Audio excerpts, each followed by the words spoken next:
gonna test ride the Aprilia RS660. Yep. Year is 2021, I believe. Nope, 22. 22. Close enough. So I'm gonna take this thing out for a test ride. Tell you guys what I think about it. I mean, just looking at it alone, it looks fast, it looks fun. So let's go see what it's all about. All right, guys. Before we take the RS660 out real quick, we're gonna have Eric show you some of the mods he's done to it. Check it out. All right, so what do we got done to this bike? Not a whole lot of performance-wise, but we do got some nuggets, what I like to call it, here and there. So if we just go ahead and start from the rear since we're back here, we replaced this with a rear cowl because it has a big ugly rear seat on it, you know, if you have a passenger or whatever. So I think this transforms the rear of the bike really nicely. We have a New Rage Cycles fender eliminator on here. It just makes the whole tail end just look a lot cleaner. Super clean. Then we have, what else we got? So obviously, we got chain and sprocket done that I did well before 10,000 miles. Super light. I stayed with the stock gearing and everything on that. We have Bonamici rear sets. These things are awesome. The stock rear sets that come on it, they're kind of jankety. They're not really all that nice. And it's kind of a pain in the butt to change out, but it's well worth it. We have some GB Racing case covers. And then we got some RNG tank grips. We got a Bonamici fuel cap up here. And then the big thing is the Woodcraft clip-ons and top triple clamp. So these stock bars that come on this bike, it gives you a more higher up riding position because this bike is really made for the street first for comfort, but it is a nice track bike as well. So these just lower it down a little bit more, give you a nice stance. But yeah, I can't complain. Maybe Augusta. We also have some Evotech levers. I do not like the stock levers that come on there. I change them out for some nice black ones. And then the Rizoma stealth mirrors. These things transform the way that the front end looks. You know, you can rotate them, have your mirrors, rotate them back. And then because the blinkers are in the mirrors, they do have them here on the side. You can't see it because it's taped up. If you get a certain ECU tune, you can get these done on the side. I know in Europe that's where they're at, but we got the Rizoma turn signals installed down here, and they're really bright. They're pretty nice. Oh, okay. So nice. Very sleek. But other than that, I have no ECU flash and no exhaust done. Now the exhaust is modified by Motobox, so it's a stock modified exhaust. And then I do have a Sprint air filter in there as well. So other than that, man, she's a beast. I probably do some more brake upgrades in the future, like some pads and stuff like that. Right now, that's really about it. It's a great looking bike. Oh, and I do have a different windscreen as well. I have a Puge dark smoke taller windscreen. It looks a lot better than this little stubby one. But for track purposes, we have, you know, this one back on there. But for track purposes, yeah, you can actually see where you're going. Yeah. So, yeah, that's it. It is a beautiful bike. Thank you again for letting me ride it. No problemo. It was a treat. And this bike does come with a quick shifter and auto flipper stock. Okay. So just so you guys know.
Alright guys, we are aboard the Aprilia RS660. It's a 2022 model, and I've got to say that this bike is probably the only bike that I've ridden in the past decade that I would say that I'm willing to go out and buy right now. This bike was absolutely phenomenal. I was super happy with it.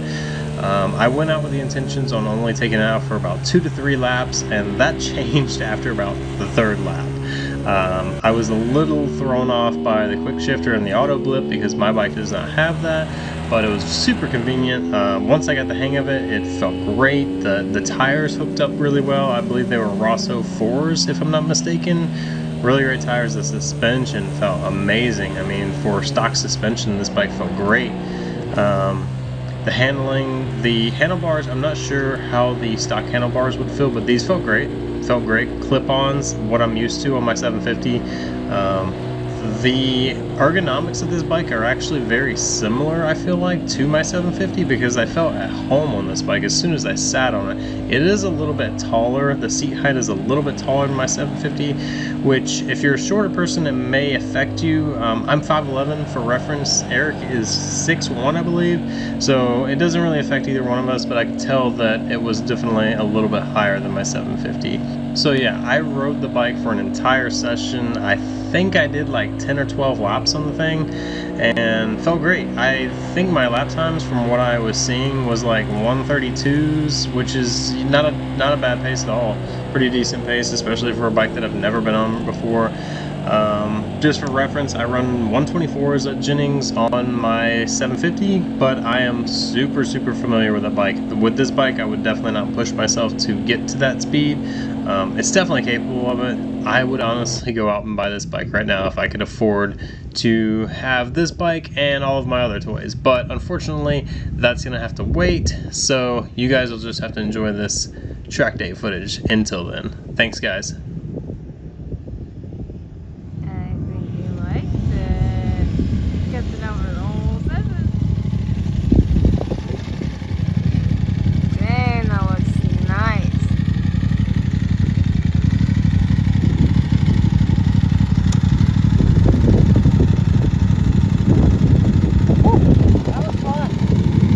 Like it. It's a whole different animal than I'm used to, you know?